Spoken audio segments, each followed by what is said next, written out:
Good evening, students. In the previous class, we had a discussion about market-oriented cloud architecture.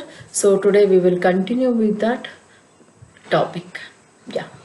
Now, as I told you in the previous class also, we are going to focus now on a market-oriented cloud architecture. So I was had a discussion in the last class still about virtual machines, how the hardware devices can be used virtually by interfacing with an add-on devices to them, and I can utilize. Now that is up to physical resources or in a system infrastructure. Now to purchase or to interface or to update or to share the data or to distribute the data, distributed systems, or to compute the data, then there will be some of the words I told you to remember called as negotiations or about SLAs or talks about the monitoring, accounting, all those informations. Now with this information, now we will move on to the third layer called as SLAs. Now you can see there are users and brokers. You can see the images of human beings which has been categorized into two types. One is called as, you can tag them as the person who are utilizing them, who are using them.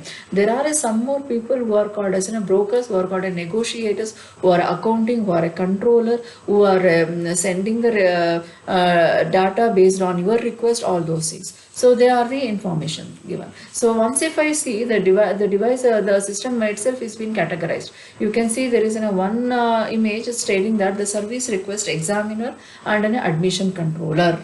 The name itself is says there is a service request examiners and an admission controller. So here what is going to happen based on the risk management and autonomic resource management and the customer driven service management, the cost, the monitor, the accounting, the service request monitoring, everything is being categorized.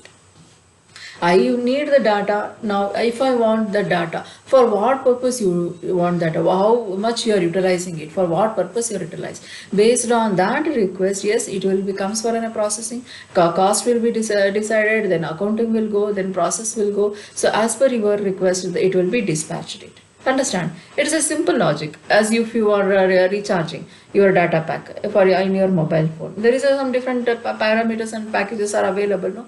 Yes, there is a 2 GB data per month. Yes, this is about the brand or then a broadcaster. It may be an Airtel or it may be a BSNL. Per day, this many SMSs you can send. This many GB you can utilize. Suppose if you are not going to utilize it, it will be carry forwarded. These are the additional charges. These are the beneficiaries. So this is all the some of the process, or it will be called as a constraints, or it is in a protocols or a prototypes has been utilized such that we can utilize. So based on my utility, the charges will be applicable.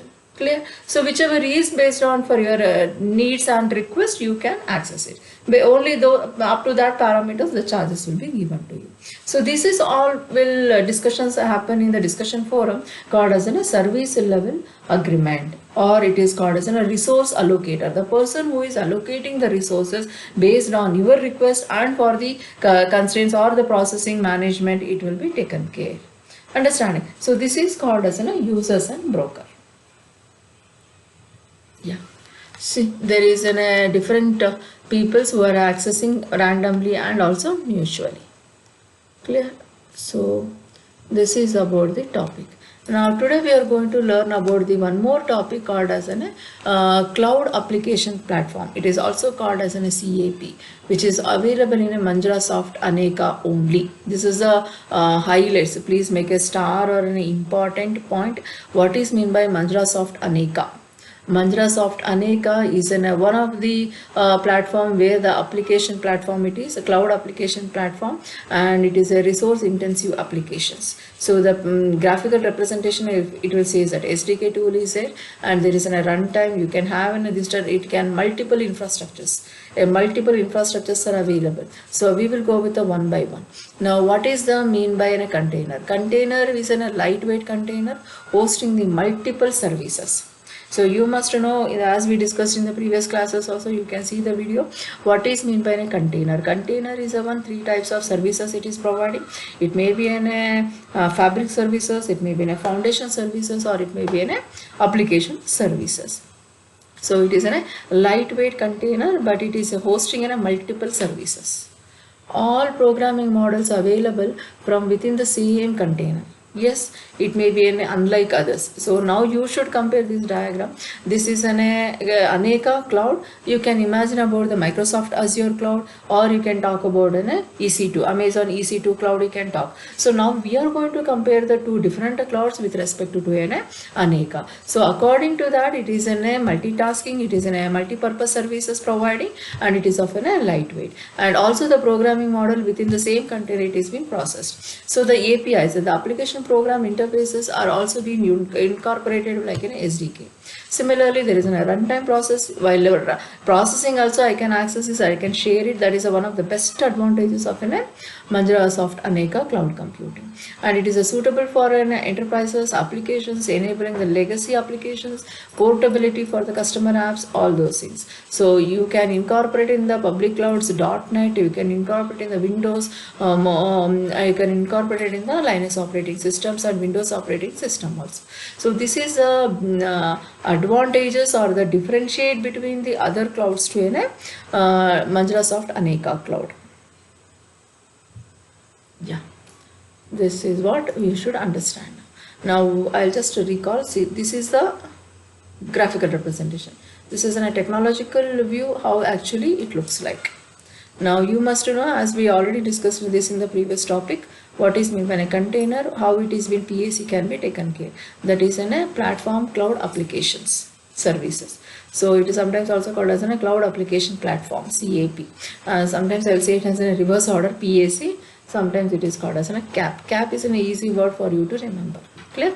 Cloud application platforms. So infrastructure, you can see there is a .NET can be used, or Windows platforms can be used, or a physical machine like virtual machines also. You can see the different, I have given in different types of clouds: IBM clouds, Google clouds, Amazon, Microsoft clouds, or there are some of the private clouds, a specific clouds called as a LAN network can be used, data centers can be used. Similarly, that is all the networking.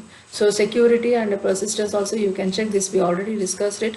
And there is a management kit called as an administration management, web services management, negotiation management, all these things will come into picture. So this is about an information about the recessions and the security. Yeah, this is a Aneka as a CAP. This is the information talks about the Aneka as a cloud application platform. Now Aneka as a cloud application platform, if I say, yes, there is an application services, platform services and infrastructure services.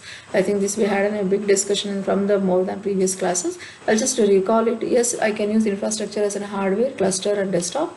Platform can be used as an Aneka platform or a dynamic provisioning process, or like applications I can use it like in a Web 2.0. Yes. Now these are the Aneka components. Please write down what is meant by Aneka user management and what is meant by an Aneka manager. So these are the some of the components. You can see there is an executor, there is an internet, there is an enterprise cloud, and there is a client, and there is an user. Clear? So this talks about an Aneka components. I think we had a discussion about a cloud can be used like a scheduler, executor, or a counter, or a monitoring, accounting, or a monitor, or a references, or a negotiation, or an SLA. So these are the different types of community clouds or processing can be considered as an executing. So there is a client and there is a user, and how it can be managed. So this is called as a work units and the client agents. So you can see this is one of the public cloud, and this can become processing through a hybrid cloud. So overall together you can feel it like a hybrid cloud.